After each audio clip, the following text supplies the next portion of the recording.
Hello. Welcome to my channel Touching Stories. You're about to hear an amazing story about love and unexpected decisions. Enjoy watching. Darkness had always seemed to Angelica a living thing, and as long as she could remember, she knew that something lurked in it, waiting for the fateful moment, something that wanted to harm her. "You are quite big now," her mother said to her, putting her to bed for the night and carefully adjusting the blanket. "Don't you realize there's nothing there?" "It's all right here, silly," her mother said, tapping Angelica's forehead affectionately with her finger. "Come on, grow up soon and nothing to be afraid of." On this inclement, thunderous night, standing in front of the window, the girl remembered her mother, who was gone a little more than a month ago. The still young woman had faded away in a matter of weeks after doctors had told her she had cancer. How had they looked it up? Nobody knew.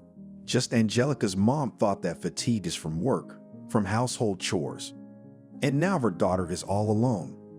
Wrapping her arms around her shoulders, she pressed her forehead against the cold glass and stared into the darkness. The first floor of the house, and it seems that there, beyond the window, the abyss. It was well past midnight on the clock, but Angelica didn't even think about going to bed until the footsteps, the fumbling of her stepfather in the next room, were hushed. He was drunk again, and when he was drunk, Angelica was almost more afraid of him than of what lived in the dark. In fact, John had demanded that she call him Daddy from the very beginning as soon as he entered the family 4 years ago. But Angelica had never uttered the word for him. Yes, she didn't know her real father. Her mother had never told her anything about him, but John, never could he be a real daddy to her. And no amount of candy and toys and sweet words about how much he loved his girl could change that. And when he tried to give her a kindred hug, Angelica felt the grip of a snare. Angelica learned about snare, by the way, early because her grandfather kept one in his collection of antiques. Grandpa had his own room, and it always seemed to Angelica a cave of treasures. What wasn't there? Huge books, colorful rugs, strange pictures that her grandfather Robert called engravings. A big globe, not at all like the ones at school. And about the huge trap, her grandfather said it was a 19th century antique. When Angelica was little, she couldn't understand what the 19th century was. Even what her grandfather said didn't help. It was a time so long ago when even his own grandfather had been a baby. Robert also said that this trap had once been used to hunt special, magical wolves. But Mama didn't like that kind of talk. She said that because of them, Angelica would never stop being afraid of the dark. Mom sometimes even demanded to throw this thing away, saying that even though it lies on the shelf, but still somehow uncomfortable, the aura in the house is spoiled. But grandfather only waved away and said that the aura, if it is at all in nature, spoiled people, but not things with a good family history. "Daughter." Stepfather's quiet voice at the door pulled Angelica out of her silent stupor. She shuddered and turned around. "Angelica, open up to Daddy. You're awake. Are you afraid of a thunderstorm, little girl? The nightlight is on. There." She clenched her teeth. What kind of little girl is she to him? A week ago she turned 18. But no celebration, of course. Shortly after her mother's funeral, no wish. Just that day had passed, and that was it. Her stepfather only got drunk in it again and kept repeating that time flies, and she for him will always remain a daddy's daughter who belongs only to him. In general, the stepfather said strange things when he was drunk, and when he was sober, he did strange things. For example, he loved to move things from one place to another. For example, the mud Angelica used to drink tea from in the morning, and then began to say that no, he did not touch anything. It is with her head something apparently is not so. "Go away, please. I'm tired. I want to sleep." "Go away, you're drunk." Angelica's voice sounded unsure. The stepfather outside the door seemed to run his fingernails over the door. No, the stepfather exhaled hoarsely and the door opened. He stepped into the room, closed the door. "What are you running from me for, huh? I won't hurt my girl." The stepfather licked his lips and Angelica felt nauseous. Suddenly, his hand reached out and put out the nightlight. Small in the form of a lantern, from which on the walls danced figures of forest animals and close to the stars. It was a gift from my mother long ago, and every night burned until morning. Turn it back on. Angelica's voice trembled. She couldn't bring herself to move from her seat. No, it wasn't completely dark in the room after all. There were lights burning in the yard, and the lightning seemed to strike without ceasing. But the disappearance of the source of warm, soothing light struck a whiplash on her nerves. Afraid of the dark girl, the stepfather was getting closer. What do you want? Let's talk tomorrow. I'm tired, Anne. Do you want to go to bed, my girl? The stepfather licked his lips again and hiccuped drunkenly. Angelica gasped, her body trembling. If now to rush forward and jump out into the hallway.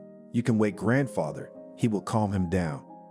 Grandfather, though he was already 70, was not afraid of John and always protected his daughter and granddaughter from his drunken antics. Except that the stepfather was ahead of Angelica and rushed first, right at her. He dug into her shoulders, pressed her against him, turned her around and pushed her onto the bed. Her scream froze, not breaking through the sweaty hand clamped over her mouth. What, do you think you become a big girl and can disobey your father? She's already 18, so everything is possible, puffed stepfather. Angelica desperately resisted, but the forces, trivial simply by the weight of her stepfather and her, were not equal. The belt buckle jingled. Tears in the girl's eyes clouded everything around. Nightmare, darkness, the worst fears that she hadn't allowed to fully materialize in her head until now had become reality. Angelica snapped out a low, pitiful moan. But the one who hovered over her, it did not stop, only seemed to inflame even more. A big one, so muttered the stepfather in a slurred tongue. You're already out with the boys, aren't you? And Daddy then aside. Well, nothing. I'll teach you how to obey. And suddenly the door opened. The light on in the hallway illuminated the figure on the threshold. Grandpa. In an instant, he was beside her, and then some force simply yanked her stepfather off Angelica, tossed him aside like a sack of garbage. Barely, with difficulty, she realized it was her grandfather who had done it. But he always seemed so weak, and here, sitting up on the bed and correcting, returning the pajama shirt torn by a ruthless hand to her bare shoulders, Angelica opened her eyes and watched as her stepfather, who had barely begun to rise, took flight again, now against the wall. Grandfather just stamped him and then hit him in the face with a full swing. John yelled something, tried to swing his fists back, but the forces were not equal, and in addition, he was tangled in his own pants. Finally, grandfather gave him a final, from the heart, as they call it, a blow, from which the stepfather just howled and began to roll on the floor. And the next powerful blow, grandfather clearly deprived him of his senses. Angelica, the grandfather turned to his granddaughter. Get dressed. Grandpa, she started, but the stern look immediately canceled any talk and slowness. The girl grabbed a sweater, jeans. Grandpa grabbed her stepfather by the scruff of the neck and lifted him off the floor. Not exactly carrying him, but dragging him. Grandpa, don't kill him, Angelica exclaimed. Well, what are you? Grinned the old man. Teaching enough for a start. What we will do. What are we going to do? Angelica froze. We'll leave. Right now. What? Oh, granddaughter. I should have waited for nothing. I thought maybe he would come to the senses. You see, he's lost his human face. No, we're leaving now. I've already decided where to. You obey your grandfather and pack your things. I'll call a cab and I'll lock him in the back room. He'll wake up in the morning, knock on the neighbor's balcony. He won't be lost. He'll live. Although, such a creature. With a hum, grandfather disappeared into the corridor. Angelica acted, feeling as if in a dream. Take out the bag. Leave what was at hand. Oh, how lucky that recently in the room put in order and at least did not have to look for long documents and all the necessary little things. The tears had not dried up yet, but the girl was laughing nervously. What's going on? 5 minutes ago, she was suffocating under the disgusting weight of someone else's body, and now she's packing. Where to? Why now? Anyway, she didn't want to stay in this house. Mommy, you're gone, the girl whispered and slammed the desk drawer shut, grabbing her mother's last but most precious box. It was an antique, carved thing, in which she kept memorable little things different, as she herself said. And when Angelica was just a little girl, she loved to play with them, going through them as if the contents of a treasure chest. Ready, dragonfly? Grandpa's back. Far away in the apartment, there were drunken shouts of her stepfather, who had apparently already come to his senses and was pounding on the door, locked in the room. Instead of answering, Angelica nodded. She went out into the corridor, then to the landing. Grandfather didn't lock the front door, just closed it. Now to the elevator and down. Why are we leaving? Where to? Angelica asked when they stopped at the elevator. Robert didn't answer right away. He opened his umbrella to hide himself and his granddaughter from the rain, then stretched out his hand and caught the cold stream of water in his hand and hummed, rubbing it between his fingers. He'd been thinking about it for a long time, about how it couldn't go on like this. Robert was silent when his daughter Celine decided to get back together with John. She decided, as she said herself, tired of being a woman alone. I brought up Angelica. She will be an adult soon. She will leave and what? I will be all alone then, she said indignantly and at the same time justifying herself. Yes, I made a mistake. I made a terrible mistake. My whole life was damaged. But what am I to do now? To be alone till death? Daddy, who needs me like this?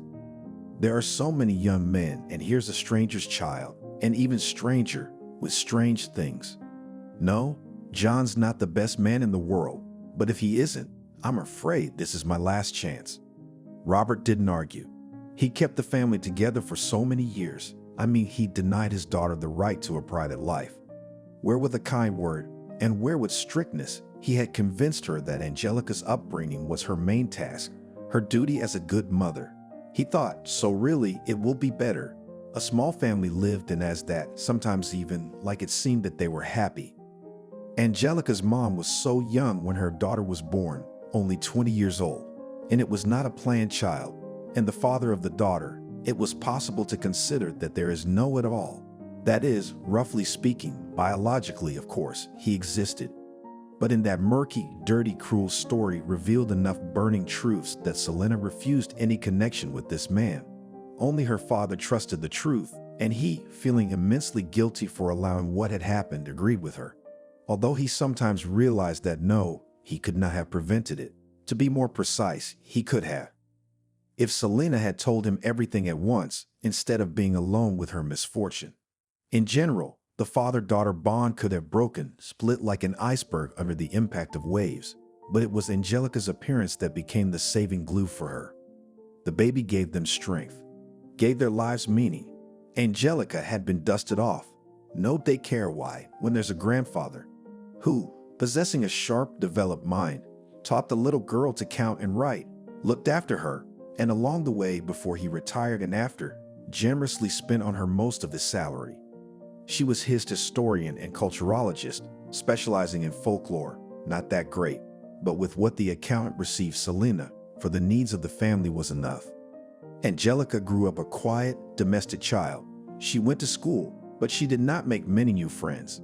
In general, with her and in the yard drove few people, not because of her odd fear of the dark and a sensitive attitude to the fact that sometimes count the surrounding objects were so noticeable, no, about it only the closest knew. Simply Angelica was very timid, shy, did not show initiative in games, but she studied well. She obeyed her mother, and Mom was quite happy with that. She only sometimes regretted that there is no in her daughter a bright palette of emotions, that fire that happens in other children. But then every time mentally said to herself that even be happy about it should be. Maybe the daughter of her mistakes will not repeat. I wish Angelica never had to go through what she went through in her time. Grandfather Robert also saw how his granddaughter was growing up, but it did not bother him in the least, because he noticed something else. Angelica was so sensible and intelligent beyond her years. So what if she doesn't run around the yard with the other kids, but as Peanuts cracking tasks from math and physics textbooks, eagerly argues with him, an old man about the deep meanings of the legends of Eastern Europe, and by heart can retell the most important dates in the history of Constantinople, not forgetting all the names of important persons of that time. Sometimes the granddaughter talked to her grandfather about the future, about what she wants to become, and every time she kept saying that she wants to be like him, also to study history, culture, folklore. Wouldn't you get bored? Robert asked with a sly squint. It's more work in the office. It's not an adventure with treasures, as in the movies. But it's interesting, answered Angelica invariably. And you can work very much alone. What are you? You do not like human society. Are you a bear, which and alone in the wilderness of the forest is good? Once asked his grandfather. And if I am a bear? Replied Angelica. He is big. No one will hurt him. No, grandfather. I love people.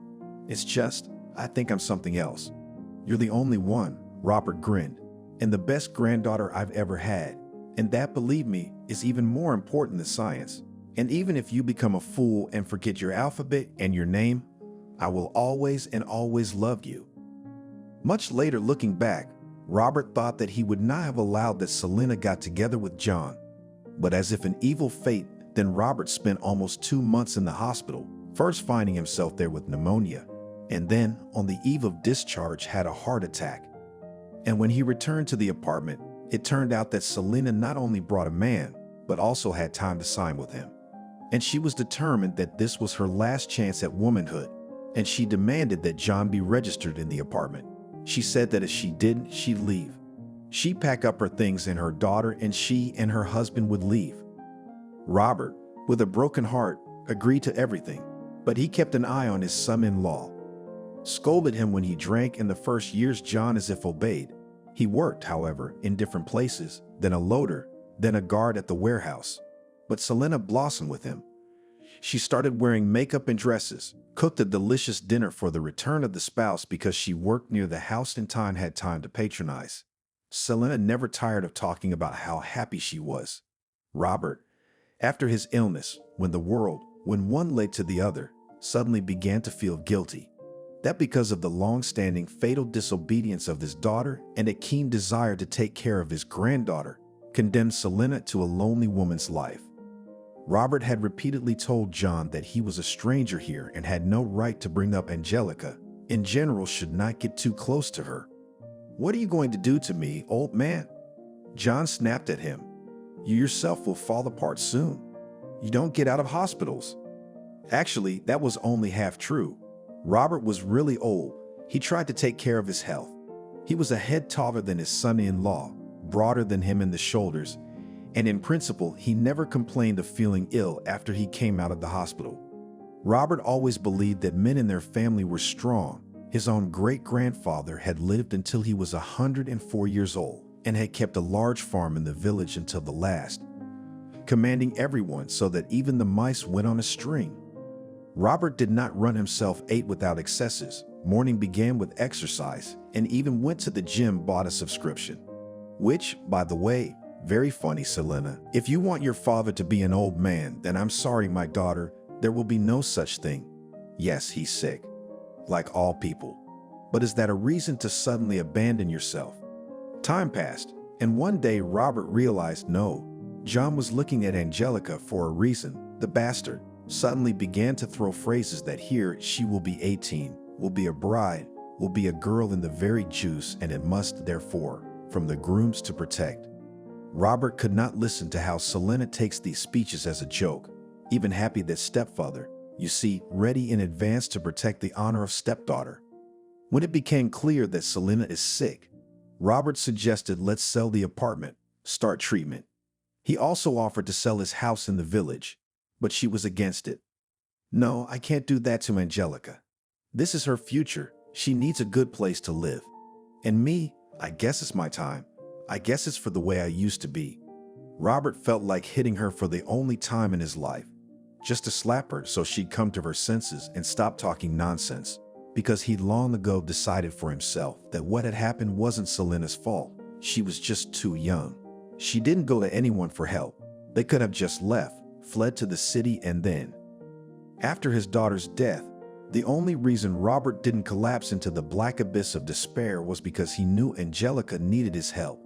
He realized that with John further to live under the same roof they cannot. He was not ashamed to drink at home, and on all attempts to talk shouted that he was in grief and in general he was registered here. Robert decided to do otherwise, to move out, taking Angelica with him of course, and then already sell the apartment. Slowly began to learn everything, and the place where to leave, prepared. But here's how it all turned out, that I had to hurry. And now, when they were standing at the entrance, all these events and decisions of the past flashed before their eyes. Grandpa, where are we going? Maybe we should go back in. Okay, Dragonfly, listen to me. Robert turned to his granddaughter and put his hand on her shoulder. I thought I'd tell you everything later, well, as it is now. We can no longer live with this man. You yourself, a big girl, should realize what he's like. I'm an old man, of course, but I'll take care of you. There's a place where we can stay while we decide everything. We'll leave town. Grandpa, what about it? I have to prepare to enter next year. What about me? There's a library in town. Angelica did not realize that her thoughts were occupied with such trivial matters of the future, but they rose up in her mind like a barrier protecting her from the aftertaste of the attack. You will, Robert answered. The time is September. You'll have plenty of time to get ready for admission. I'm sorry, Dragonfly, he added more quietly. I should have taken you away earlier. The old fool. I kept thinking that I had to finish this and that. To hell with everything, just to keep you safe. It's not your fault, Grandpa. Angelica's voice trembled. Why did Mom bring him? He's your mom just loved and did not listen to her mind. It happens in life. Well, granddaughter, do not cry. I want to go back and unscrew his head. Angelica sobbed and hugged her grandfather. Don't. Let's really just go away, even to the end of the world. And where are we going? To your friends? No, Dragonfly. We'll go to my small homeland, to the village of Boars. Boo, that's all the girl could say. She would have been less surprised if her grandfather had said that they were going, say, to Paris. Angelica knew that this village was somewhere far away, but she had never been there. Her grandfather had once told her, when she was still a little girl, about those places, about how free and beautiful it was there. But then Mom heard it and yelled at Grandpa.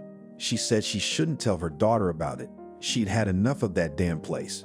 But it was such vague, ancient memories, and Angelica did not ask anything about it now. The abominable attack of her stepfather had put the girl into some sort of trance. She was now ready for anything, just to be away from here. Finally, a cab pulled up.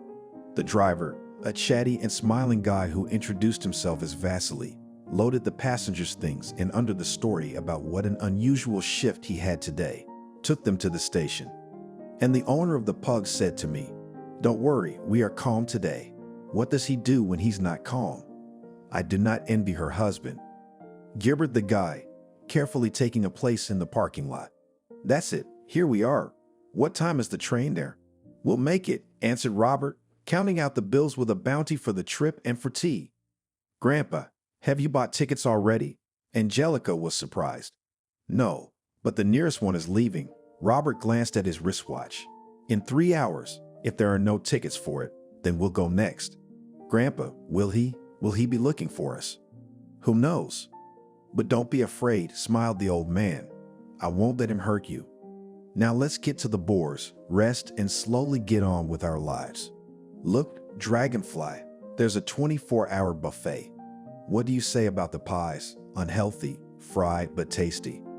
I will, smiled Angelica. Luckily, the train tickets were available. Robert paid for a whole compartment at once so that not a single living soul would not interfere with the journey.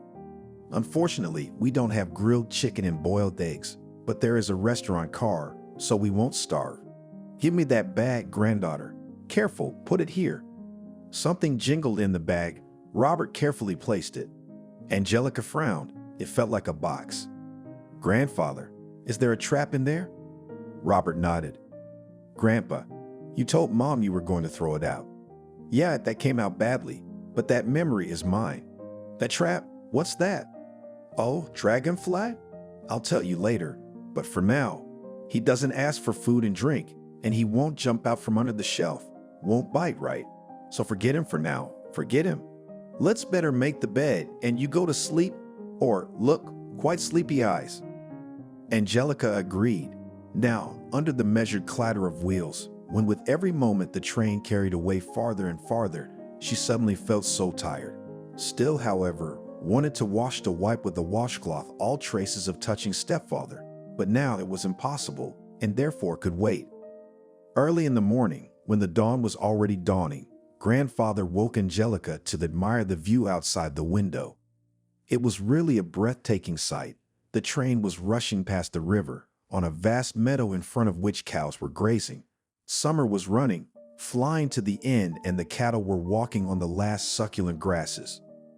A little later, they took tea and breakfast was served by the conductor, and Angelica plunged into what she loved more than anything else in the world, grandfather's story. He told her what they would soon pass by, and then the view of a half station or some village acquired a special, deep, and fascinating meaning. "What are we going to do there, grandfather?" "To live, granddaughter. We spent too long in the city, and you've never seen anything but it in your life. I have a house there." "A real one?" Angelica gasped. "Well, not a toy," Robert grinned. "It was built more than a century ago. It has a solid piece of land. True, almost everything stood unattended." "What do you mean, almost?" "Well, there were people to keep an eye on things so they didn't fall apart. But all in all, we'll live in a wilderness, granddaughter.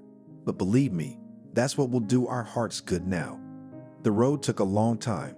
Sometimes we went out at small stations to stretch our legs. And also, grandfather always bought something to fried seeds or homemade dry fish. Angelica tried it all with apprehension and even tears. Mom would not approve cooked by unknown person, unknown in what conditions. But Angelica also believed her favorite grandfather. "Grandpa, well, what kind of village is this?" Angelica said in surprise, diving out of the screen of the smartphone, in which she had been sitting for the last half an hour. "Almost a city already." "Yes, the boars have changed, but fortunately, civilization is slowly coming and the spirit of the old, as they call it, lives." "And you, what are you? Quite urban at me." "What else?" Angelica shrugged her shoulders. That's what I mean. Consider, the real life has not seen." "No, I should have been more determined and at least sometimes to bring you.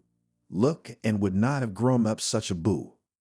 Sending her grandfather a smile that understood his joke, Angelica returned to the information she was studying. In general, it was very interesting. The first settlements on the place of Kiki appeared at least 400 years ago, and still in these parts remained a lot of architectural monuments of the 19th and even 18th centuries. The house of the merchant Volkov now turned into a museum, where the objects of old times and some archaeological finds were demonstrated. Not far from the village, the reserved territories began, and probably, as it was said in one of the articles, it was the proximity of truly untouched nature that explained the fact that the forests were not reserved, but the most ordinary, almost adjacent to the Kiki, were so unmodern. In other words, they were happy in the proper seasons with an abundance of berries and mushrooms, and there were also all sorts of animals: hares, martens, and even moose, and someone said wolves. In the latter, however, the journalist who wrote the article doubted very much and specified that wolves had not been officially seen in these parts for 100 years, so that all these stories were no more true than the rumors about werewolves that had been going around in Kiki for ages. "Grandpa, is there a fence at our house?" Angelica suddenly asked. "There is a good fence. It's good enough to keep out strange cattle." "Are the doors and windows locked?" "Why do you ask, granddaughter? Are you afraid of robbers?" Playing mysteriously with his eyebrows, grandfather asked, and Angelica smiled involuntarily. "It's just that we will live alone. Don't be afraid. Outside bandits don't climb there. Thieves too in Kiki. There are no for about 30 years. Why? If you know too much, the martens will take you to the forest." Grandfather said something incomprehensible and wagged his finger at his granddaughter. Angelica shrugged her shoulders and changed her occupation. Though she had few people who could be called friends in the city, and it was necessary, of course, to inform them that she had left. At last the train stopped. The usual fuss began to take things, check that nothing had been forgotten, and come back for what had been forgotten. Then we waited for the bus, and having mixed up a little, almost went in the opposite direction. In short, by the time we finally reached Kiki, Angelica felt tired. But of course she looked at the sides, at what opened her eyes. It was hard to say that it was a village, if we were to be guided by a classical idea of it. Asphalted road, modern buildings, post office, stores. In the distance could be seen the roofs of solid such houses. Robert explained that it was squeezed into the territory of Kiki cottage village, like a cottage. but with a considerable number of such properties in which they live all year round. But soon all this was left aside. The air was fresh and possibly fragrant, filled with the aroma of meadow grasses. The wind carried the freshness of the river and the distant mooing of cows. Angelica suggested taking the cab when they first got off the bus, but Robert said it was ridiculous to walk 5 minutes. But it must have been half an hour, and with the way the luggage was dragging their hands, it seemed like an eternity. They passed all the houses in the village. Angelica felt strange, because they did not stare at them, but some of the old men suddenly began to say something to others at their appearance. Angelica suddenly thought about the fact that her grandfather never really told about his past life. That is, about the time before he moved to the city, and it now seemed strange. After all, with Robert, it seems, granddaughter about everything in the world could communicate. So why wasn't this period of his life covered? I could not believe that his grandfather had nothing to tell about his youth, but what he told was scraps, as if from the ancient story torn out pieces, erased some of the words and so presented, and unclear to you and curious to the horror of what is there, in fact, what is there. Wow, Grandpa, is that your house? Marveled Angelica, when finally they got out of the village, or rather left the last of its houses a few hundred meters behind them. Grandfather and granddaughter stopped in front of a 2-story brick house with a tile, once must have been red, but now lost the richness of color roof. The windows were boarded up. The paint had peeled off on the walls, revealing the brickwork. The girl thought suddenly that the house looked like a huge, lying in hibernation beast. A long period of idleness had made it quite heavy, clumsy, and the fur on its sides had piled up, in some places falling out, exposing the base of the hide. What nonsense comes to mind sometimes. Shaking her head and shrugging her shoulders, Angelica approached the wrought iron fence, covered with some greenery, touched the black bars with her fingers. It seemed that it had been painted at least last year. Otherwise, it would have rusted for so many years. There was a shrill, howling squeak. Grandfather opened the lock on the gate and now with effort pushed it forward, opening it. "Welcome to our domain," he said importantly to his granddaughter, lifting his hat above his head. Grandfather had always, for as long as Angelica could remember, loved hats, and in summer he always wore light-colored sailcloth hats, which made him, together with his neat beard and mustache, look like an ancient professor. This resemblance, by the way, even did not spoil the habit of grandfather to wear under suits not shirts with ties, and t-shirts from youth stores bright, with bold prints and bold inscriptions. The porch of the house inspired apprehension, but it didn't fail when Angelica climbed it. It was her turn to unlock the doors, and they creaked open with an equally shrill creak. "Oh, what a mess." Robert shook his head. "I'm going to have to work here." "Is there heating?" Angelica asked, suddenly worried about the comfort of her new home. "From the boiler in the basement. I bought a new boiler 3 years ago, but it was idle." The girl only shook her head. It was surprising and strange that the grandfather cared so much about the place where no one lived for many years, in which they did not even go on vacation. True, now it became clear that when grandfather left, as he said, on business, he probably came here to see how the house was. A spacious hallway with a wide staircase going to the second floor created the illusion that the house was much more spacious than it seemed from the outside. Watching her grandfather, Angelica thought that he took such an abrupt departure much more calmly than she did. With a most nonchalant look, armed with the appropriate tools, Robert proceeded to open the windows. Not all of them, of course, he said, but he would first make the rooms they needed habitable and then do the rest. "Here's the kitchen." Grandpa walked his granddaughter through the house like a master tour guide. "We cook with gas, so tomorrow I'll go to the village shop for a cylinder." "Grandpa, the village shops are over. That's the old name," shyly corrected him Angelica. "Well, to the store. The essence is the same. Everything can be bought." The kitchen slightly frightened Angelica. Gas stoves seemed to her in principle beasts incomprehensible in handling. And the place was so dirty. "Yes, we need to clean well," as if her grandfather read her thoughts. "So that we do not suffer. I'll bring tomorrow a worker from the village will help us. Come on, I'll show you the living room." "Grandpa, it's just like in a museum." Aghast the girl, when from the furniture were pulled down accompanied by rising clouds of dust. which had become white and beige from time, cloth covers. Angelica had noticed even earlier that inside the house looked very old-fashioned. Under the ceilings, there was fanciful molding with bunches of grapes and some figures of either people or animals. And now the furniture was found, natural wood, it seems. The girl ran her fingertips over the lacquered surface, sighed, unthinkable, and all this beauty was idle for years. She even felt sorry for the house. It was a strange thought, but Angelica thought that if it was not just a building, but a living being, it would probably be a shame for it to exist alone like this without owners. Is the fireplace real? I asked my grandfather, and he answered with a nod.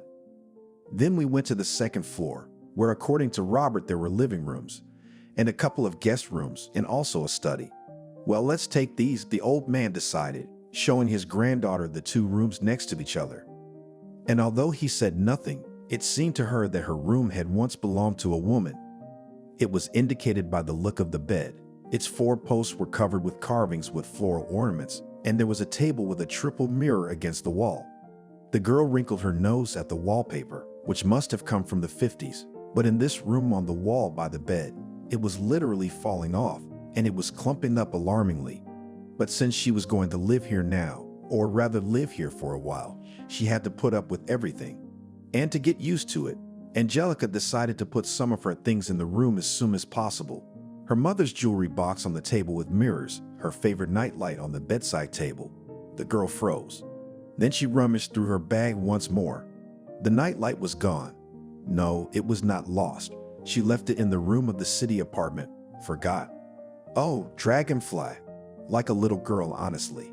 Sighed grandfather when Angelica shared her sadness with him. But it's not good to sleep with the light. Grandfather, please don't start, Angelica said, almost crying. She herself realized how stupid it is, 18 years old already and afraid of the dark, but she couldn't help herself. I'm not swearing. Robert waved his hands. It's nothing like that. Before, in the old days, even adults were afraid of the dark. It was normal, especially in villages like this one. He added more quietly, and then hugged his granddaughter. Well, keep the phone on at night. Put it on the nightstand.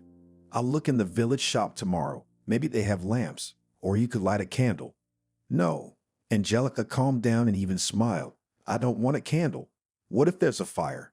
And in the old days, how did they live with them, eh? And nothing did not burn everything and everywhere. So then, probably skillfully.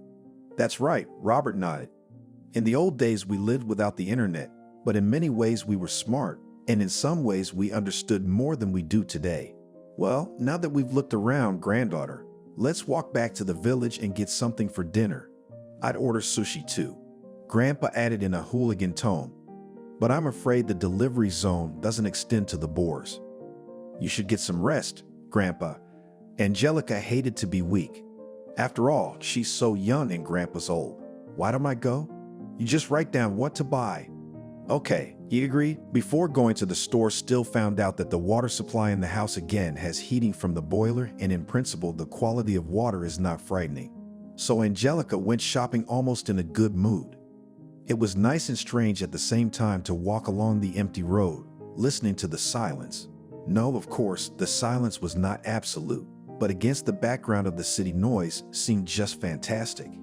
As it turned out, there were several stores in Kapanchiki, but Angelica was lucky to go straight to the largest one, where everything on the list was available, and also, to her delight, nightlights were available. Angelica chose the one in the shape of a bear in linden pink color. The saleswoman behind the counter did not interfere with questions, but still asked if it was true that Robert had returned. They said they saw him, walking towards the manor. Well, Angelica stretched out, not really knowing what to say. We won't be long. To rest.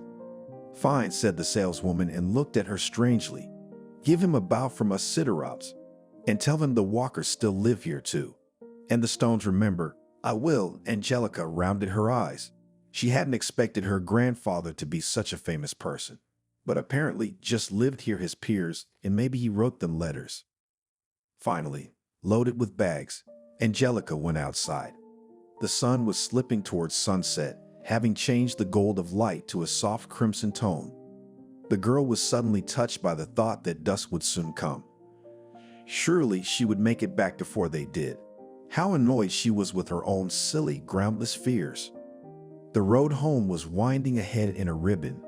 Angelica passed a woman with a full basket, by the look of it, of the early mushroom harvest, and the girl made a note in her mind to offer her grandfather to go mushrooming. 4 goats also passed by. The animals kept in a flock and drove them barefooted boy, who paid no attention to the new resident of Cabin Cheeky, too absorbed in the fact that not to let run away his small herd, and in addition still hummed under his nose some song. "Girl, do you need a ride?" The rustle of tires of the car approaching from the back and the voice of the guy who stuck out from the driver's seat took Angelica out of the state of pleasant, almost meditative thoughtfulness. "No, thank you," she replied politely and even smiled, and quickened her step a little. Not that Angelica was afraid, but it was somehow unpleasant when you are alone on the road, the darkness is getting closer, and behind you a car with 4 strange men crawls. "What are you doing?" One of the guys in the back nodded. "Hop in, we'll give you a ride." "Are you afraid?" The driver grinned. "Why so? Are you a city girl?" Angelica shuddered. "Only this is not enough. What to do now?" "Turn around and go back to the village where people are. Drop the heavy bags and run?" "Hey, what's the big deal?" A new participant in the events unfolding in the dwindling twilight approached from the direction of the village, just like the car, but on a bicycle. It was a tall, blonde-haired guy wearing glasses with round, old-fashioned glasses, and Angelica, though the situation did not dispose to the thoughts of outsiders, but thought that he looked something like a student from the old Soviet movies that her grandfather liked to watch. Even dressed similarly, plaid shirt, vest on top, but the jeans and sneakers, of course, are quite a modern detail. "Hi, Alexander," gritted his teeth and averted his eyes the guy who was in the driver's seat of the car. "Nah, just offering a ride." Well, the blonde grinned and slowed down completely, stopped the bike, so that he was exactly between the car and Angelica. "Would you ride?" "Come on." Another guy from the car spoke up. "We didn't do anything wrong. I'm sorry." "All right, let's go, guys." And the next moment, the driver hit the gas and the car sped forward, and there, a lot farther on, turned at a fork, now heading somewhere towards the city, like somewhere. "Is everything all right?" The blonde turned to Angelica. "Thank you," she smiled. "Yes, you saved me." "No," he replied. "It's Max and his friends, they're locals. Hooligans, of course, but generally harmless guys. But their company seems to have frightened you."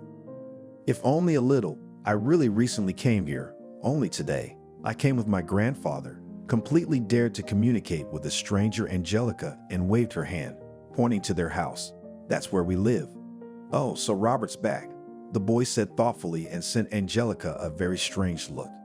"May I offer the chivalric services of a chaperone? We're kind of safe here in general, but still, I wouldn't want to interfere with your plans," Angelica said in a hurry and blushed embarrassed. "You're not interfering because I'm just out for a walk," the blonde replied. "I'll help with the bags at the same time." He patted the basket on the bike rack with his hand. "Thank you," Angelica agreed, still embarrassed. "If it really doesn't bother you. By the way, we haven't introduced ourselves." He held out his hand to her. "Alexander." "Angelica," answered the girl. The handshake was firm, and so they moved forward. They started talking, so about insignificant trifles, but by the time they reached the gate of the house, Angelica for some reason began to feel that she knew Alexander a long time ago. She opened the gate, expecting him to drive forward, but the guy stopped in front of them, unloaded the bags, returning them to the owner. "Maybe," Angelica swallowed nervously. "Would you come in to see us? To say hello to Grandpa and have a cup of tea." "Thanks, but no. I have to go," answered the guy and looked very strange again. "Well, okay," shrugged Angelica. "Bye then. See you later." The guy replied and turned his bike around and rode back. Angelica decided not to tell her grandfather anything, because in fact, nothing particularly important or interesting had happened. They hastily prepared dinner sandwiches, drank tea with cookies, and went to bed. Angelica slept unexpectedly well at the new place. She had a wonderful dream, which was equally frightening and exciting because usually the girl saw something ordinary, a repetition of her everyday life, their routine. But here she was in the village, or rather in the yard of their house. Late autumn was raining on the trees left rare, brown, and dried, disturbing rustling leaves. Angelica stood in the yard, dressed only in a light dress, more suitable for the warm days of the passing summer. She stood and was afraid to turn to the house, because she knew inside none of the rooms no lights were on and something was watching her from the windows. Something big and evil. And then behind the gate, which opened by itself, as if under the hand of a ghost, there was a big dog. Black with silver fur, it grinned suddenly, and Angelica realized it was not just a dog. There was something of a wolf in it. The beast was formidable, but the girl knew for sure he would not offend. And then what was in the house? A dirty fog crept onto the porch, and the sky darkened sharply, twitched with storm clouds, and the air smelled her proximity. But the wind also dryly drove the leaves, did not spill a drop. Angelica took a step forward, another, snapped at a run in terror, realizing that what is in the house is already reaching for her, is about to grab. She fell, pain hit her knees. She stretched her hands forward in despair, and her fingers sank into the thick, warm fur, and her gaze met the yellow eyes of the dog, in the depths of which smoldered red coals. The beast radiated strength, aggression, and hunger, but it did not want to hurt her. Angelica somehow knew that he wanted to save her, except he couldn't. Please, it was the kind of dream where you scream, tearing your voice, but barely a whisper comes out. Let me in, the wolf answered, his voice somehow sounding like the roar of a beast and a young man on a bicycle at the same time, rang out right at the girl's head. I can't, said the wolf. First you have to invite me in. Angelica had already opened her mouth to say the cherished words, but then the fog caught up with her. It touched her ankles and yanked her back, and her stepfather's nasty voice sounded behind her. There you are, my girl. Angelica woke up, jumping up in bed and gasping for breath. Outside the window was a clear, golden dawn. The house became noticeably cooler. Probably it was worth adding heating. Pulling her knees to herself and wrapping her arms around them, the girl squeezed her eyes shut and shook her head, as if finally shaking off the dream. What a dream. In the morning, grandfather announced that he was going shopping, and also for an assistant. No need, Angelica said. I can do it myself. You think, Dragonfly? You're a hard-working bee and you know how to do everything, but there are a lot of worries here. Nothing, the girl answered cheerfully. There will be something to do. Will you be back quickly? Maybe we can go to the woods later for mushrooms. That's a good idea, smiled the grandfather. We'll do that. By the time he returned, Angelica, of course, had not managed to do everything, but still the most necessary rooms were cleaner. We went to the forest. It was fun, especially when the grandfather began to strictly correct his granddaughter's clothes, as it should be to ensure that no gnats or ticks did not bite. Angelica had a very vague idea of the mushroom variety in the wilderness, and so grandfather's detailed story about what you can eat here and what not, accompanied by all sorts of simply curious facts, came just right. Grandpa also told a little about the locals, and Angelica decided to open up about what happened yesterday. I don't know Alexander at all. Robert shook his head. But I think we should invite him to tea, if only as a courtesy. Tell him if you see me insisting. We walked in the forest until late afternoon, and there we had another snack of sandwiches and coffee from a thermos. They unanimously decided to have dinner with mushrooms and fried them with potatoes. Angelica's grandfather didn't let her do it. He said that there are dishes that he, doesn't trust anyone. At dinner, we did not utter a word too tasty. Everything was too delicious, impossible to distract. But then, when grandfather, again without any help, brewed a fragrant tea, it was time to talk. Robert told his granddaughter that they had come, of course, to rest. But it was also time to seriously deal with his life. I think it's time for you to learn something about our family and why your mother has been alone for so long. Perhaps I should have told you about it sooner, but I once made a vow to Celine not to tell you anything. But I think that was a mistake. I'll be honest, granddaughter, I feel like I'm betraying my daughter's memory, but I can't keep quiet. There are things you can let go of, but you must know, and we'll start from afar. It turned out that the ancestors of Angelica's family on her mother's side were scientists, at least in 4 generations, and all of them attracted not exact sciences, but history, literature, folklore. Therefore, in many ways they were happy to take in the family of Angelica's grandfather, because he did the same thing. Angelica's great-grandmother on her mother's side was, as it became fashionable to say in the modern world, psychic, and it brought her fame, but not particularly good. But personal happiness was not. In the end, this intelligent and talented woman, as Robert said, went crazy. Your mother was under the impression that this was not the first woman in your family named who, shall we say, had peculiarities of consciousness. Your aunt. Well, what's an aunt? My grandmother's next of kin, let's call her that, was sleepwalking. My wife, that is, your grandmother, she was afraid of water since childhood, and you know what fortune tellers told her? That she had drowned in a previous life, and she so believed that. So sorry for the details, but even the bath refused to take, and our vacation, if we went to the sea, turned into an unbelievable thing. She wouldn't even wet her feet. Grandfather, cautiously, fearfully even asked Angelica, "Do you think I'm afraid of the dark because I'm going crazy?" "No, well, what do you mean?" The old man was indignant. "It's just that you're an impressionable person, but I'm afraid some inclinations in women of our kind still have. Only, Angelica, here, I beg you, do not think that you go crazy.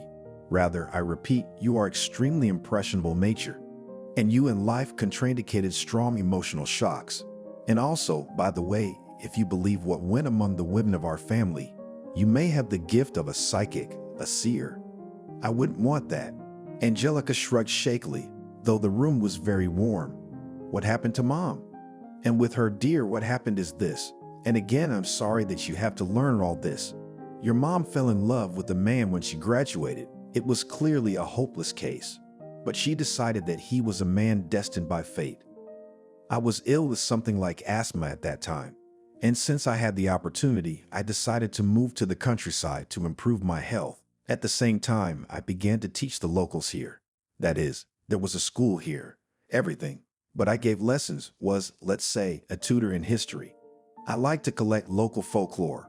I'd even thought at one time to find treasure, according to legends buried here somewhere. And you can imagine, we found it, a pot with ancient coins. As I remember now, the reward was divided among everyone honestly. Oh, we had a week's walk then. Anyway, we came here. Selena was very sad that she left her beloved. But here's how it turned out. He was married and his wife was pregnant. So Selena decided to do the old-fashioned love spell, and she chose Aleftina as her assistant. We had such an old woman here, a mean one. She persuaded Selena to go to the forest at night, to the swamp, and there to do something dark. In general, when we returned to the city, the man himself began to run after Selena. I was worried about my daughter. Why did he change his mind about his love? And it turned out that he had a misfortune in the family. Wife lost a baby and doctors said that they will not have any more children. So he was probably looking for her replacement. Only the temper they had with Selena were not alike at all, and he began to swear at her often, offended. And then it turned out that he has another friend and here she is pregnant. Apparently, he was still when with his wife everything was fine, had an affair on the side. In general, he left my Selena. Oh, how many tears she shed for him. I thought that here, the next summer when we came here, then rest, fresh air will heal her. But I was wrong. Selena got it into her head that it was because of her sorcery that her wife lost her beloved child. I told her that this nonsense is rare, but she did not listen and kept saying that she would be punished for this. Karma would catch up with her. The time was not easy then, granddaughter. Not the heart of the 90s, of course, but in some places they were still on their feet. Bandits. Anyway, cottages were already being built in Kabankiki. Those who were richer were vacationing. And it so happened that my Selena started to go to the forest. The same Aleftina advised her, of course, not for free. Some rituals to remove the consequences of the spell.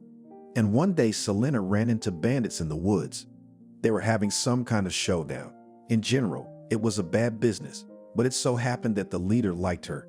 He said he'd let her go as she. Anyway, she had to lie down with him so he could pretend she wasn't there. so that he'd quiet his men who were afraid. She'd tell someone what she'd seen. Here, she went to this man for several days. More precisely, she ran away in the evenings and came back in the morning. She revealed herself to me when they were already back in town, and it became clear that she was expecting a child. That's how, granddaughter, you appeared. Angelica listened, and it seemed to her that grandfather, of course, about another person, because, well, it could not all relate to her favorite mother, to herself. But the realization that it was true and it was all about her, her family, still came over her. Robert paused and then, reading from his granddaughter's look that she understood everything, continued. He tried to find that man, but it turned out that the leader had run away. Someone had gotten into a fight, and he had to flee. And Celine told him not to look, not to anger. Angelica was tormented by ambivalent feelings that night. On the one hand, she realized how important it was to understand what was happening to her mother. But on the other hand, now she knew for sure that her life would never be the same again. And it seemed that now there was something in her that confused everything even more, pushing her somewhere forward, into the darkness. The next day, grandfather said that he would be very busy. He had to call his friends in the city, who promised to find a good realtor, and also to send some documents on the apartment to slowly start a big deal to sell it. Not now, of course, but later, when the inheritance will all work out. But we have to start now. And what should I do? Angelica sighed. Oh, dragonfly. Really like a little. Well, think of a case. There you can continue to clean the house, you can cook dinner. Robert curled his fingers, enumerating, but then, seeing the upset face of his granddaughter, decided to give another idea. Better yet, go to the library. It's a good one here. Here, now I'll write you a list of books to look at there. I'm thinking of writing a book on local folklore. So you, look and bring these. Such a case could not be called particularly exciting. But firstly, Angelica, it seemed much more interesting than sitting at home. And secondly, the girl mentally again scolded herself for the fact that even ranted. And so she decided to bring what her grandfather needed. And as soon as he came back, to do, in fact, lunch. The library turned out to be exactly as Angelica had expected, small but very cozy. The smell of books was joined by the scent of fresh wood, recently renovated. When she had finished with the formalities of signing in as a new reader, Angelica wandered among the shelves, stopping occasionally to take down a book, open it, and then put it back. She didn't feel like reading at all, so she decided to just quickly pick up whatever her grandfather had told her to bring. Ouch, said the girl when she pulled one of the books, but it did not yield. Then she pulled harder and the volume slipped off the shelf, and behind it was found a man, so it happened by chance that at the same time they wanted to take the same copy. Hello, said Angelica and smiled, because the other visitor in the empty library at that hour was Alexander. It seems that we have already changed to the first name, he smiled. Yes, sorry, I'm sorry. The girl was completely confused and hastily handed him a book. Take it. I think you were the first to take it. It's okay, he refused. I was just looking for something to read on local legends, and you seem to be collecting a list, he nodded, his eyes pointing at the sheet clutched in Angelica's hand. My grandfather sent me. And what do you need it for? For myself, for the book. Are you a historian too? Angelica was surprised. No, I'm a writer, and I'm working on something. I decided not to waste time while I'm resting here. Maybe. Can you recommend some literature? I'm looking for a werewolf book. That's for Grandpa, Angelica answered immediately. I don't read that kind of stuff. I don't like horror stories. Oh, you're missing a lot, Alexander winked. It is natural in human nature to strive for safe fear, and that's what we experience when we read appropriate literature or watch movies. No, confidently continued to refuse Angelica. I somehow and in life, she awkwardly coughed. By the way, and maybe, really, on Tito has come over. Maybe, the guy seemed to answer simply, but there was something infinitely stubborn in his voice, as if he was never going to come to visit. But he did come. That same day, he showed up at 7 o'clock in the evening with a bouquet of flowers and a cake. Oh, this is unnecessary, Angelica said embarrassedly, taking the bouquet. Oh, what do you think? Alexander jokingly replied, going into the house. I brought the cake just in case. What if you are a terrible cook? Winked at the girl. Angelica almost choked with indignation, but then, appreciating the impertinent joke, grinned. I do serve a birch bark pie to harmful guests, but such pretty blondes can count on something better. Grandpa greeted the guests friendly, but without any jokes. They sat down to drink tea and the conversation began. It turned out that Alexander came to Cabanchiqui to rest from the bustle of the city and at the same time in such favorable, inspiring conditions to work on some of his literary projects. He was 24 years old. He had recently graduated from the Faculty of Philology and was going to devote his life to literature, not only as a writer, but also as an editor, and the guy planned to work in a publishing house. Alexander generously told about himself, except for his family. He got off with general phrases about the fact that his father and mother are no longer in the world, and naturally, after this, neither Angelica nor Robert did not begin to ask about anything else. And then, somehow so imperceptibly, it turned out that Alexander and Angelica began to see each other more and more often. They were, in fact, meetings of friends. It turned out that Alexander knew only a little less about the local area than Grandpa Robert.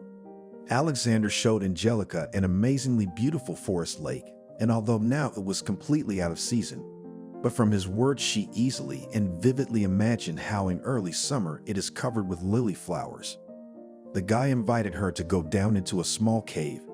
Even more likely it was a grotto, but Angelica flatly refused and panicked, and he also did not hide the fact that she tries not to go out after sunset. And one day he asked her directly, "Are you afraid of the dark? Why do you say that?" Angelica answered as if indifferently, but her heart froze, because it seemed to her just nightmarish if the guy she had already begun to like so much and with whom she spent more time than with any man she had ever known before, found out about such a stupid, just shameful fear of her. It was just a thought. Angelica snorted indignantly and hurried to change the subject. But gradually their meetings began to take on a slightly different character than it could be with friends. Alexander began to look for opportunities to touch her more often. Angelica, without understanding why, but avoided it, somehow shrunk into a lump ball. And once when he saw her off and parted already on the porch of her house, Alexander reached for her face, fingertips outlined her cheekbone and went down to her chin. He said nothing, but came closer. "No," the girl exclaimed and turned away abruptly. Her head was pulled into her shoulders, her palms pressed into the shoulders, pushing away. Angelica did not know that in those moments Alexander managed to read in her eyes fear mixed with disgust, and he realized that these feelings did not apply to him, and he wanted to tear to shreds the one who dared to hurt the one who became indifferent to him. Alexander swore to himself that he would not hesitate to find out who Angelica had met before, and then he would find out who treated her unworthily. But right now he pretended that everything was fine, and simply, as if nothing had happened to say goodbye, left. One day the girl came home from the store and, sorting out her purchases, began to recount to her grandfather the conversation she had with the saleswoman. It was an ordinary, in fact, meaningless chatter, until Angelica mentioned that according to the sales clerk, Alexander really liked to vacation here. Just a few years ago came with his father Billy. "What?" Grandpa asked the question so sharply and in such a tone that Angelica jumped and almost dropped the carton of eggs, which she was going to put in the refrigerator. "Well, I told you that Alexander is here with his father." "Say his last name again," you said, "Billy." "Yes," nodded the girl, not understanding at all what the matter was. "You mustn't see him again," Robert said and sat down on a chair, putting his hand to his chest. He was having trouble breathing. "Oh, that's it, the creature." "Grandfather." Angelica was frightened on several occasions at once, both that her grandfather was ill and that he had reacted in such a way to the mere mention of Father Alexander's name. "Are you sick, doctor?" "No, granddaughter." The old man wrinkled his nose. "Everything is fine. No need for a doctor. I'm not quite decrepit yet. And as for that young man, you mustn't see him again, do you hear?" "But," Angelique blinked a lot. "Why?" Robert looked at his granddaughter carefully. He shook his head. "Sweetheart, just trust me. It's better this way." "But we have," began Angelica suddenly. "We are with him. He called me. On a date." "What?" Grandpa started to get up, but then he sat back down. "That's it, No, it's impossible. But why? Did he do something wrong? Why are you forbidding me like a little girl? I'm an adult and I can do what I want. No, as long as I'm alive, you can't see him. Barry's son can't be a good man. So this is about his father. Angelica finally figured it out. Did you two know each other? Robert got up at last. He came closer and put his trembling hands on Angelica's shoulders. Yes, granddaughter, Billy. That was the name of the man who... That's your father. Billy is the thug who crippled your mom's life. Alexander is his son, which means he's your brother. Angelique felt like the air in the room had run out. It had just been there and then it was gone. Instead of it spilled flames. And it now hit her chest with a heavy wave, making her gasp, look around panic-stricken. The girl waited in panic when she would lose consciousness, fall awkwardly on the floor. Yes, she would fall and hit, but for some reason it was not happening. What was said simply could not be reality, no. That her Alexander, that man who could so easily make her laugh, whose innocent touch awakened a storm of feelings, he turned out to be her brother? That's impossible. It's wrong. It shouldn't have happened like this. The evening and night, in which Angelica barely closed her eyes on the verge of dawn, seemed to her an agonizing eternity. Again and again she asked her grandfather how could it be? Could it be a different Billy? But he answered that no, it was. After all, this man, who was mentioned in the store conversation, many people remembered here until now, he heard the whole neighborhood in fear. Angelica did not know what to think. She suddenly remembered how Alexander had scared those guys in the car away from her. They so backed off. Can it be that appearance and impressions all turned out to be deceptive? That his father raised Alexander to be a copy of himself, and he's just as much of a monster? And also Angelica could not understand. Did Alexander himself know about it? Did Alexander know that his father was a bandit? And although her grandfather ordered and practically begged her not to see him anymore, Angelica decided to do her own thing. And the next day, she went to the place where they agreed to meet outside the village, near the forest edge, where the field began, from which the ride had recently been taken off. Seeing Alexander approaching, the girl got up from the stump where she had been sitting before and clasped her hands. "Hi," said the guy and frowned, noticing her face with such an expression, which mixed fear, disgust, and hope. He had never seen her before. Angelica decided to deal with it quickly. "I was told your father's name was Billy. Is that true?" He was a gangster, wasn't he?" Alexander was taken aback. He hadn't expected this conversation. Or rather, he hadn't expected it to happen so soon and in such an uncomfortable way when he wasn't the one setting the tone. Yes, Billy was doing business, not quite legally. He'd been punished for it, and then went back to business without a mistake. Mistakes. Angelica gasped and took a step back. "So you called the dirt and blood on his hands mistakes?" "Angelica, calm down. I didn't put it that way. I only meant to say that at the end at the end. I'm more interested in how it all started. Your father," the girl sobbed. My mom." Alexander closed his eyes for a moment and then, opening them, looked, as it seemed to Angelica, into her heart. "I know. Angelica, listen, I have so much to tell you. There's a lot you don't know. And I." "So you do know?" She exhaled. "Do you know that you are my brother?" said the girl in a colorless voice. "You are my brother. You knew that too, man. You asked me out. You almost kissed me then. How could you? How could you?" Angelica felt nauseous. A suffocating, viscous lump of it seemed to flood her entire being. And it was a feeling she knew well. She had experienced it when her stepfather had attacked her. "Grandfather was right," the girl sobbed. "Angelica, I'll explain everything. I don't." The boy started, but Angelica, having shrieked briefly, didn't let him finish and slapped her cheek with the palm of her hand. Angelica had never hit anyone before, and it became so hard. It seemed that inside now breaks off, burns out something infinitely valuable, which will never come back. "I hate you. I hate you. Don't you dare come near me." Choking on her tears, Angelica retreated. "Never. Do you hear me? Never." And she ran. The wind blew in her face. The weather began to deteriorate, and from the horizon floated rapidly, carried fluffy monsters thunderclouds. Alexander did not rush after her. He stayed where he was. He just didn't know. He didn't know how to say that she just didn't know the whole truth, and that they could be together. There's no obstacle to that. She just didn't want to hear about it. He was also distracted by a phone call. It was a call from a man whom Alexander had instructed to solve an important issue, and from the first words, as he answered it, it became clear that everything was much worse than he thought. Already approaching the house, Angelica began to suffer a bad feeling. The girl froze when she saw a white ambulance in the yard, and then rushed forward, as far as breath and strength after running from heartless, disgusting betrayal. "Grandfather? Grandpa!" screamed the girl, rushing toward the stretcher that was being loaded into the car. "What happened?" "Are you his granddaughter, Angelica?"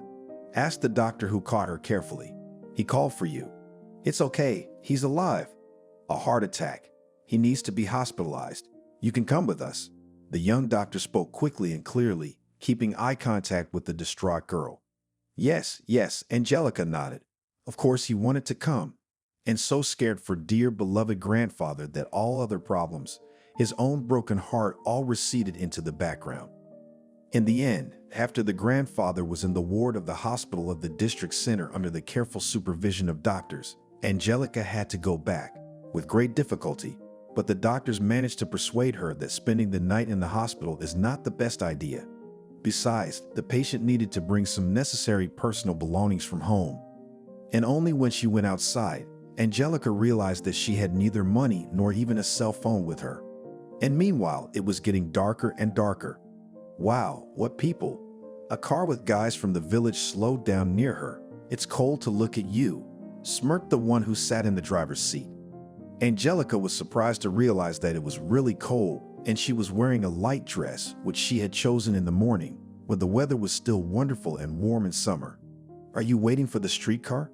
the guy in the back seat asked snidely, but immediately received a poke in the side from his buddy.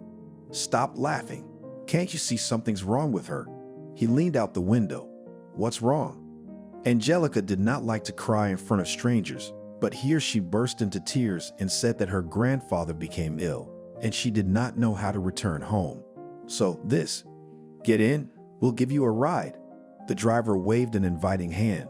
"Well, if you're not afraid, like last time, we're honest. We're not evil people." Angelica nodded. She thought that she had made a mistake once before. She thought that Alexander was a good guy. She had fallen for how nice he was, and it turned out. So now she opened the door without fear and climbed into the back seat. The two guys had to squeeze in. On the way, they exchanged a few phrases. The guys introduced themselves as Max, the driver Mickey, the one who had asked about the streetcar, Harvey, and Steve. And then one of them mentioned Alexander in the conversation. Angelica asked that this was a man she didn't want to talk about at all. "Did they have a fight? I thought you two were like that. Dating." Harvey said, "Well, it's common knowledge in the village." "No, it's nothing like that." Angelica burst into flames.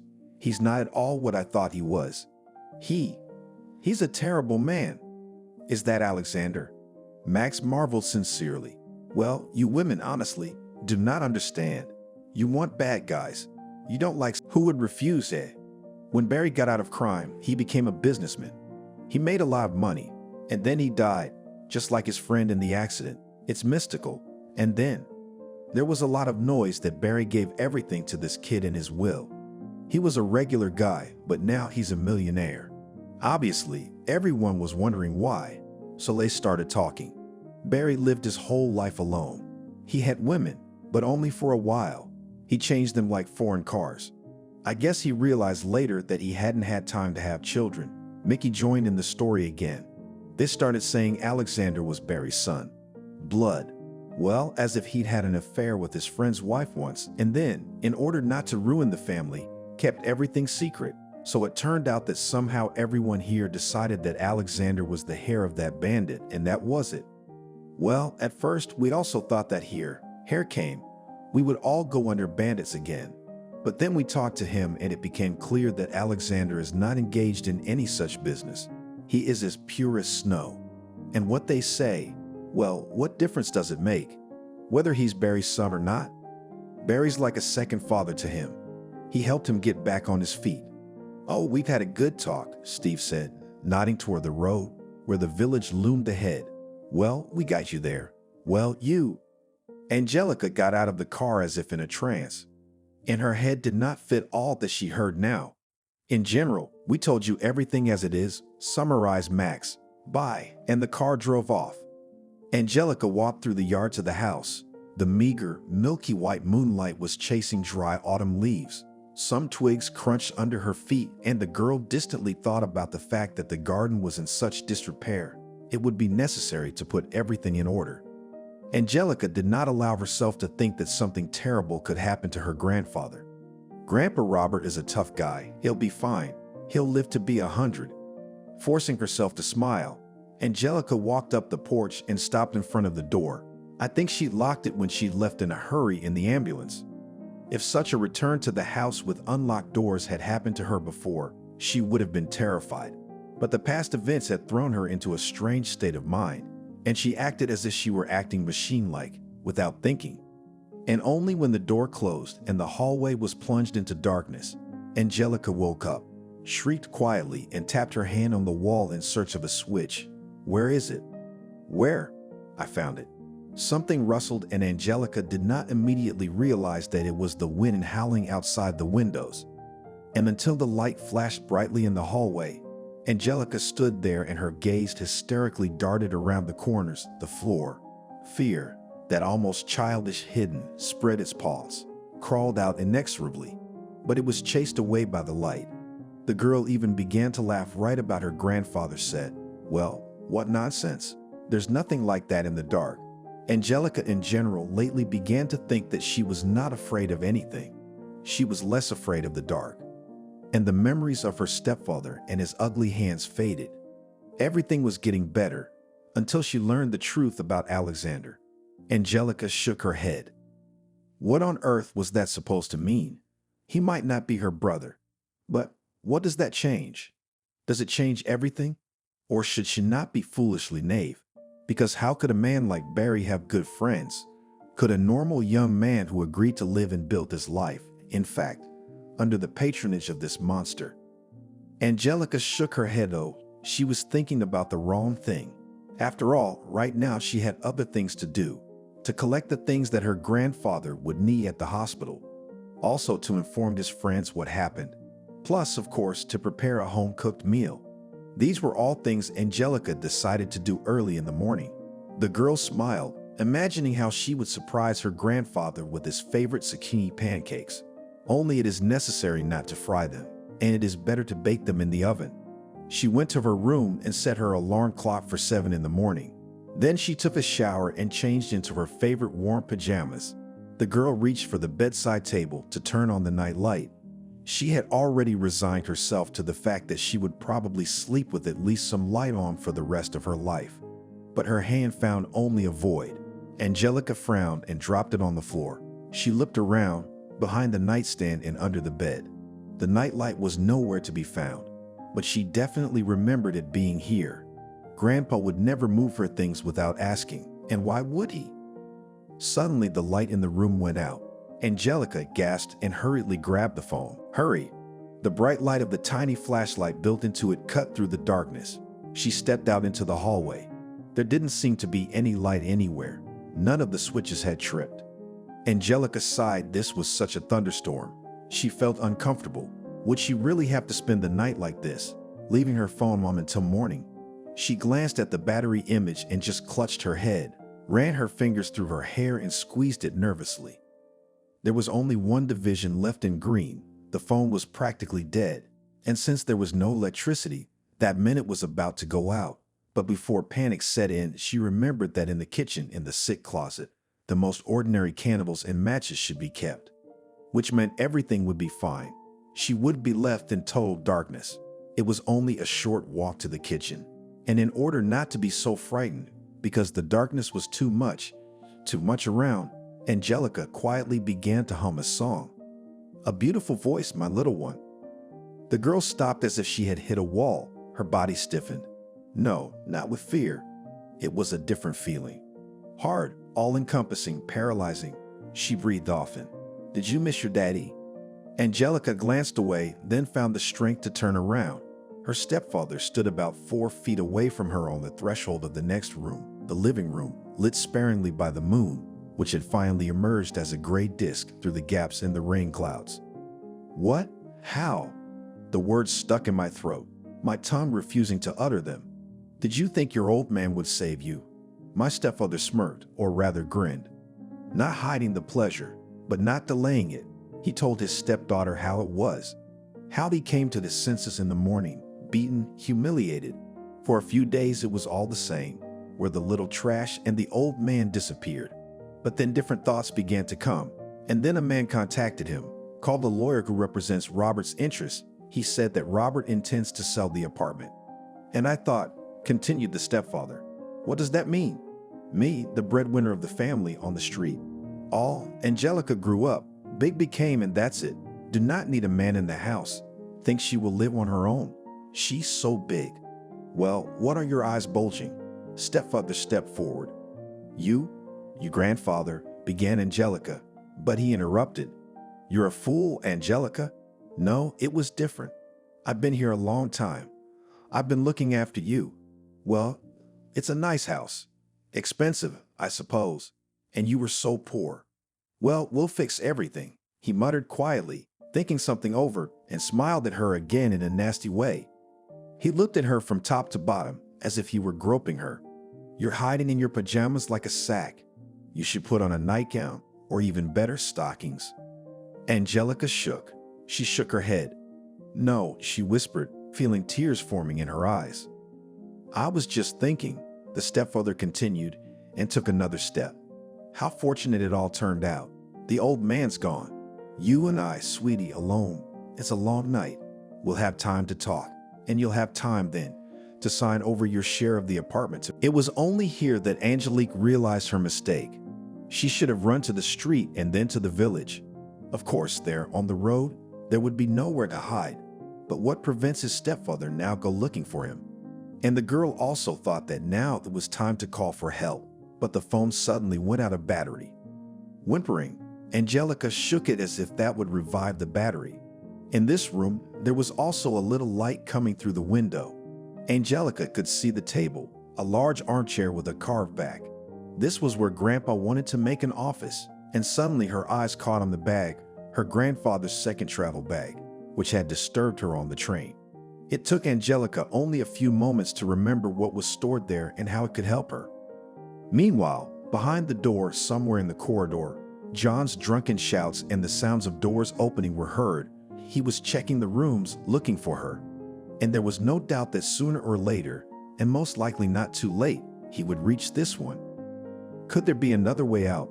Angelica ran to the window, opened it, but second floor. She was just afraid to jump down. There weren't even any bushes that could theoretically cushion the fall, only the stonework in this part of the courtyard. Angelica cried again. Freedom is so close and she can't get it. Meanwhile, judging by the sounds, her stepfather had busied himself with checking the room across the hall. Trying not to make any noise now, Angelica grabbed the bag. She opened it, opened the box. Naturally, it was impossible to handle such a tool as this trapped silently. The girl had time to curse herself. Well, where would she get the strength and in general, how to handle this thing? The trap had no teeth, and so Angelica could act more boldly, sharper, without fear of injury. Finally, it opened with a rattle. How she did it and did not realize it herself, just worked with her hands, turning off her head.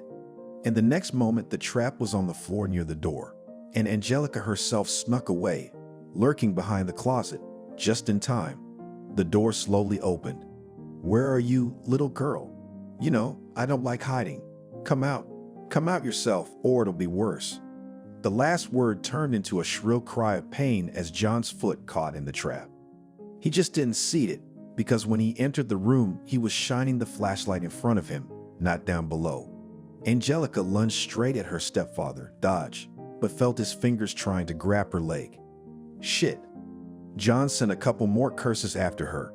The first wave of pain was gone, and his body had little sense of reality after the drink. The man realized that his leg didn't seem to be broken. John dug his hands into the brackets and pulled them apart. How did the damn thing open? How did it get in here in the first place? And how did Angelica, the weak, fearful Angelica, know how to do it? How dare she? After vividly imagining what he'd do to her when he got there, John finally managed to free the limb. He groaned through clenched teeth as he stood up and decided he would never let the girl live for this. Angelica ran through the dark house, and for the first time this darkness did not frighten her.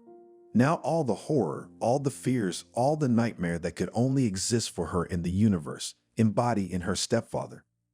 The girl was descending the stairs, had already put her foot down on the last bottom step, when suddenly the foot in the slipper awkwardly led sideways.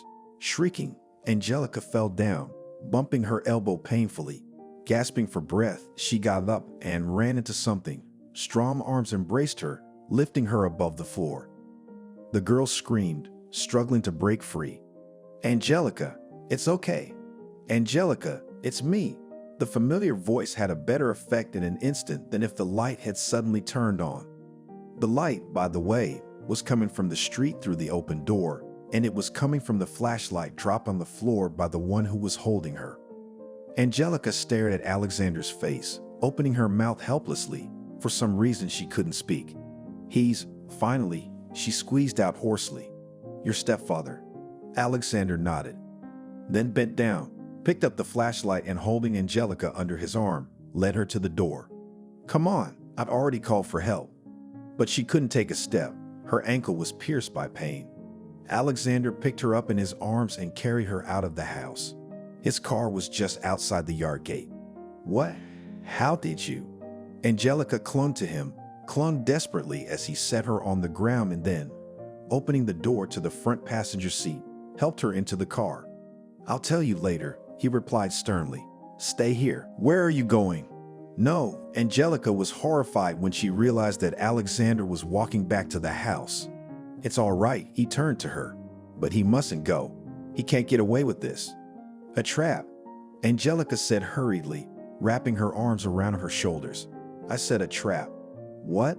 the boy asked in surprise. "Where did you? Are there traps in the house?" "One. Grandfather's. I put it in the room he came in and he got caught with his foot." "What have I done?" Alexander came back, leaned toward her. His palms rested on the girl's face, forcing her to raise her head and look into his eyes. "Don't worry. Everything will be all right. Just be here." Much later, returning in memories to the events of that night and the next day, Angelica wondered how all of them, starting from the moment when Alexander took her out of the house in his arms, were put together in one brief segment, as if cutting fragments from a movie in which she, by the will of an evil fate, was destined to play the main role. The stepfather was too drunk and clumsy. He ran into Alexander at the top of the stairs, but he almost fell down, and the guy easily managed to pull him to the floor and tie the villain's hands with his own belt from his pants. And then came the help. It turned out that Robert's grandfather in the village was a lot of old acquaintances. Someone visited him in the hospital, and of course, because of the visitors was nothing to think about, even a little time to keep what happened in secret. Angelica only tried to soften the whole picture, to disturb her grandfather less. But to her amazement, he only said that she was a good girl, and on the part in which the trap was involved, and laughed at all, and so that the nurse looked in to find out what happened. "Nothing," he said, wiping the tears from his eyes. "Here, I had a memorabilia with a history, a trap antique. They said they used to catch werewolves with it. Well, such a legend, but here's how it turned out. Also, a kind of werewolf. My granddaughter caught a creature that pretended to be a man, and our family's soul entered." "Oh, what a story. It turns out I've kept this junk all these years for a reason." John was furious that his plan had failed. He did not hesitate in expressions in everyone he saw, talking about how he hates stepdaughter, what a bad girl she is. Finally, it became clear that he had a problem with his head. John would suddenly start sobbing and say that it was him. He was the victim. Because while he was sitting there in the darkness of the house, while he was walking through it wounded, he had suffered all sorts of things. He swore on his life that Alexander, who had grabbed him, had eyes that burned with fire and claws on his hands, that he smelled of wet dog, and had fangs in his mouth that glistened in the moonlight. He was also afraid now, hysterical if he was in the dark. John had been declared insane. "You won't see him again," Alexander said, and hugged Angelica, gently and tenderly, so tightly that it was easy to feel the desire to shelter his beloved from the world. He told her that some time ago he had become aware that his stepfather was looking for Angelica. Alexander learned that John had come to the village, and while the stepfather was watching the girl, he himself was being watched. Alexander wanted to wait a moment and have a serious talk with this man, threaten him, but here it turned out he missed it. At some point, he got word that John had gone somewhere. At first, he thought that John had left the village, but when he realized where he had gone, he barely managed to save Angelica. And almost immediately, the day after the rescue, Alexander clarified the most important thing. He said he was not related to Barry by blood. He'd had doubts about that, even when the family friend had called them over. He told Billy himself honestly about it, admitted that the rumors had raised doubts. And to dispel them, he suggested a paternity test. And it turned out that the rumors were just rumors. And Alexander also told that in confidential conversations, his patron expressed regrets that much in his life has done wrong, a lot of evil. Robert, after Alexander saved Angelica, changed his opinion of him and added that during his illness, he had plenty of time to think about everything. "I was wrong," Robert said firmly. "Just because Barry was his family doesn't say that Alexander himself is bad. After all, John was in our family. There are different things after all." Alexander objected suddenly. "I took him in willingly, and you and your granddaughter were forced to live like this. But I'm grateful that you're giving me a chance." "I just see how you have changed Angelica," Robert grinned. "She has blossomed with you. Anyway, since there is no other elder relative, I personally give the go-ahead for your marriage." "Grandfather," Angelica exclaimed. "We do not." "You beat me to it," Alexander smiled. "I was going to propose to Angelica, but apparently now there will be no surprise. But the essence won't change, will it?" With these words, Alexander knelt down on the floor and took out a scarlet velvet box from his pocket and opened it in front of Angelica. "I am not good at long, beautiful speeches, probably because I'm more used to writing books. I just want to say that I love you. I guess that's what they call love at first sight. I want us to be together forever, and I'm willing to do anything for that." Angelica listened, and it seemed to her that all this was not happening to her. And at the same time, they did not doubt the truthfulness of Alexander's words. "I agree," the girl answered quietly, and the next moment on her finger was a ring with a large, transparent and shining, like a dewdrop, diamond. In addition to Robert's grandfather, there were other patients in the room, and they, who had been quiet, but had been watching with great interest, suddenly began to say congratulations, and some of them even clapped their hands. A nurse, now displeased with the double, looked in again, but when she heard the cause of the commotion, she could not remain indifferent to it. After Robert recovered, of course, they talked about the future. If earlier grandfather was going to sell the apartment in order to make his granddaughter a single room and to buy a room for his old age, probably with the same lonely old people, now there was no need for this. Alexander was sufficiently provided for Robert to keep his home. But that was not all. Angelica's future husband insisted that the house in Angelicas should be put in the best possible condition, providing it with the best modern renovations, but necessarily one in which the house could retain its unique original style. Grandfather was right. Alexander's society continued to influence Angelique in the best possible way. And by the time they were married, she had rid herself of the heavy burden of past memories. The night after the wedding, when it was time for bed, Alexander smiled at his young wife and asked if she should leave the light on for the night. "No," replied Angelica with a smile. "Now I am no longer afraid of the dark, because I have you." Soon after the wedding, the girl realized her dream of entering the same faculty that her grandfather had once studied. Robert said that of course he would definitely help her with her studies. And Alexander published his book, a collection of legends about werewolves, and although his wife still didn't like the scary books and movies her husband sometimes entertained herself with, she read his book and said it was terribly interesting.